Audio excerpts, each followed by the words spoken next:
بسم اللہ الرحمن الرحیم۔ السلام علیکم۔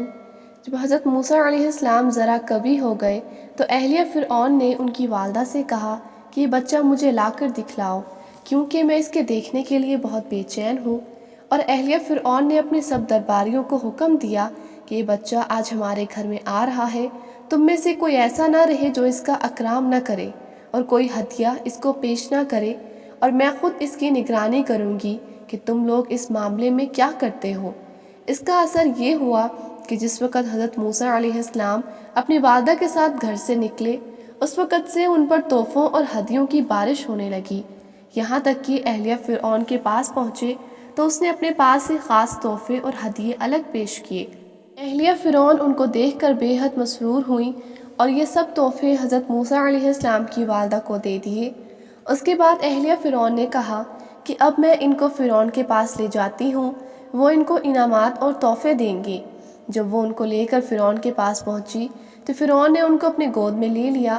حضرت موسیٰ علیہ السلام نے فرعون کی داڑھی پکڑ کر زمین کی طرف جھکا دیا۔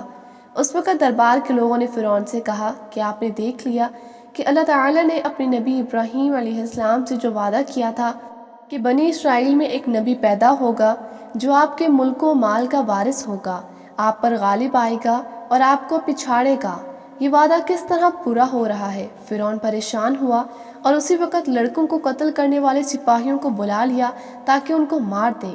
اہلیہ فرعون نے یہ دیکھا تو کہا کہ آپ تو یہ بچہ مجھے دے چکے ہیں، پھر اب یہ کیا معاملہ ہو رہا ہے؟ فرعون نے کہا کہ تم یہ نہیں دیکھتی کہ یہ لڑکا اپنے عمل سے گویا یہ دعویٰ کر رہا ہے کہ وہ مجھ کو زمین پر پچھاڑ کر مجھ پر غالب آ جائے گا۔ اہلیہ فرعون نے کہا کہ آپ ایک بات کو اپنے اور میرے معاملے کے فیصلے کے لیے مان لیں، جس سے حق بات ظاہر ہو جائے گی کہ بچے نے یہ معاملہ بچپن کی بے خبری میں کیا ہے یا دیدہ و دانستہ کسی شوخی سے۔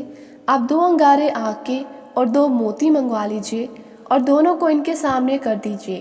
اگر یہ موتیوں کی طرف ہاتھ بڑھائیں اور آگ کے انگاروں سے بچے تو آپ سمجھ لیں کہ اس کے فعال عقل و شعور سے دیدہ و دانستہ ہیں، اور اگر اس نے موتیوں کی بجائے انگارے ہاتھ میں اٹھا لیے تو یہ یقین ہو جائے گا کہ یہ کام کسی عقل و شعور سے نہیں کیا گیا، کیونکہ کوئی عقل والا انسان آگ کو ہاتھ میں نہیں اٹھا سکتا۔ فرعون نے اس آزمائش کو مان لیا اور 2 انگارے اور 2 موتی حضرت موسیٰ علیہ السلام کے سامنے پیش کیے تو حضرت موسیٰ علیہ السلام نے انگارے اٹھا لیے۔ بعض روایات میں ہے کہ حضرت موسیٰ علیہ السلام ان موتیوں کی طرف ہاتھ بڑھانا چاہتے تھے، لیکن حضرت جبرائیل علیہ السلام نے ان کا ہاتھ انگاروں کی طرف پھیر دیا۔ فرعون نے یہ ماجرا دیکھا تو فوراً ان کے ہاتھ سے انگارے چھین لیے تاکہ ان کا ہاتھ نہ جل جائے۔ اہلیہ فرعون نے کہا کہ آپ نے واقعے کی حقیقت کو دیکھ لیا۔ اس طرح اللہ تعالیٰ نے پھر یہ موت موسیٰ علیہ السلام سے ٹال دی، کیونکہ قدرت خداوندی کو ان سے آگے کام لینا تھا۔ حضرت موسیٰ علیہ السلام اسی طرح فرعون کے شاہانہ اعزاز و اکرام اور شاہانہ خرچ پر اپنی والدہ کی نگرانی میں پرورش پاتے رہے، یہاں تک کہ جوان ہو گئے۔